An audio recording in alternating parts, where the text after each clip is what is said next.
أعوذ بالله من الشيطان الرجيم بسم الله الرحمن الرحيم পানা চাই বিতাড়িত মরদুদ শয়তানের দিকে এবং শুরু করছি আল্লাহ পাক রব্বুল ইজ্জতের নামে, যে আল্লাহ রহমান এবং রহিম অতি দয়ামান। মাতা পিতার প্রতি ছেলে মেয়ের কি কর্তব্য, সন্তানের কি কর্তব্য, সেই সম্বন্ধে আল্লাহ পাক রব্বুল ইজ্জত বলেন। আল্লাহ রাব্বুল ইজ্জত বলেন, আল্লাহু আখরাজাকুম মিন বুতুনি উম্মাহাতিকুম লা তা'লামুনা শাইআ। আল্লাহ রাব্বুল আলামিন বলেন, হে বান্দা, তুমি যখন তোমার মায়ের পেটে 10 মাস ছিলে, সেই 10টি মাস তোমার মায়ের পেটে যখন আল্লাহ তোমাকে রূহ দিয়েছে, রূহ দেওয়ার পর তোমার খাবারের প্রয়োজন হয়েছে। পৃথিবীতে এমন কোনো ডক্টর বৈজ্ঞানিক নাই যে মায়ের পেটের ভিতরে সন্তানের খাওয়ার সরবরাহ করে। আল্লাহ বলেন, আমি মায়ের পেটের ভিতরে খাওয়ার সরবরাহ করেছি, ব্যবস্থা করেছি।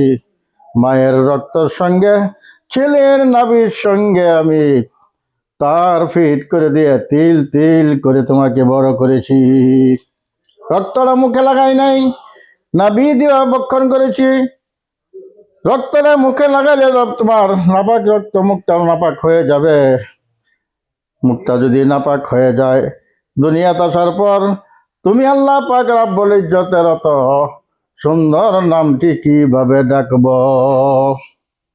মায়ের পেটের ভিতরে তোমাকে আমি লালন পালন করেছি। সুম্মা আখরাজাকুম ফিস সালাম। তুমি যখন মায়ের পেটে আসো, 10টি মাস মায়া খাইতে পারে না, ঘুমাতে পারে না, সারা রাত ঘুমাতে পারে না, কখনো দাঁড়ায়, কখনো বসে, কখনো দেওয়ালের সঙ্গে ঢালান দিয়ে দিয়ে ঘুমায়।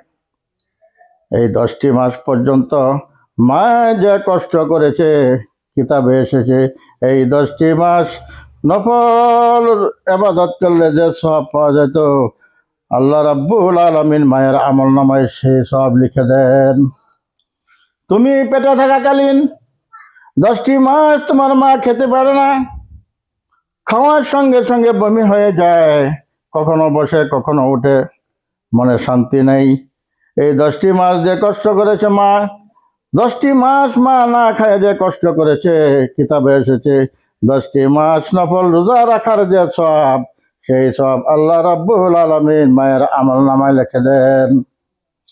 মহতারাম দোস্ত বুজুর্গ,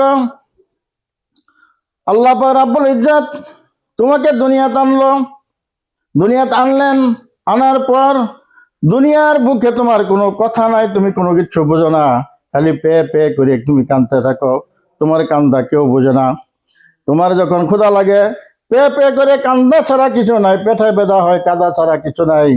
তুমি যখন কাঁদো, তোমার তোমার শরীরের কলিজার সঙ্গে মায়ের কলিজার ভিতরে আল্লাহ পাক রব্বুল ইজ্জত এমন একটি তার ফিট করে দিয়েছে, তুমি কান্দার সঙ্গে সঙ্গে মায়ের বুকে চোট লেগে যায়। মা যত কাম থাকুক না কেন, সব কাম বন সেরে দিয়ে যখন এই সন্তানকে কোলে লয়, সন্তান সঙ্গে সঙ্গে সন্তুষ্ট হয়ে যায়, কান্দা বন্ধ হয়ে যায়। আল্লাহ রাব্বুল আলামিন বলেন, সেই সন্তান, মা বেহুশ হয়ে গেছে সন্তান হওয়ার সময়, মা বেহুশ, সন্তান সবই উলামেলা করতেছে, এক বালতি রক্ত গিয়েছে, মার হুঁশ নাই, সন্তান লইয়া খেলাবেলা করতেছে। এই অবস্থায় যখন সন্তানটা মায়ের চোখের সামনে ধরা হয়, মায়ে বলে, আল্লাহ বলে, 10টি মাস এই সন্তানের জন্য কষ্ট করা যে দুঃখ, মায়ের অন্তর থেকে আমি সব দুঃখ মুছে ফেলে দেই। সেই মাকে ছেলেমেয়েরা, সন্তানাদিরা মাকে সম্মান করে না।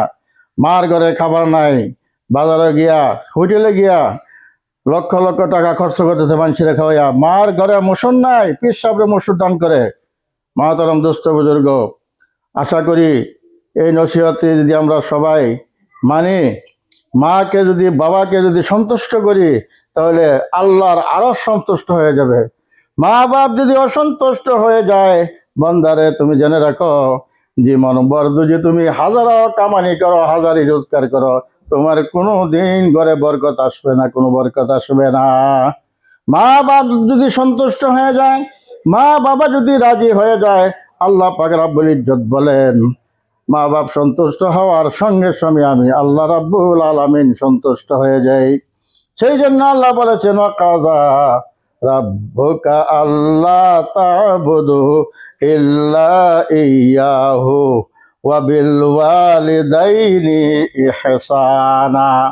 আল্লাহর ইবাদতের পরে মা বাবার সম্মান করো, মা বাবাকে কোলে নিয়ে ঘুরো, মা বাবার পা টিপে দাও, গোসল করায় দাও, মা বাবা সন্তুষ্ট হবে, দুনিয়া তোমার জন্য সব সহজ হয়ে যাবে।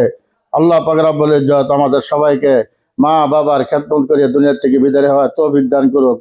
ওমা আলাইনা ইল্লাল বালাগ।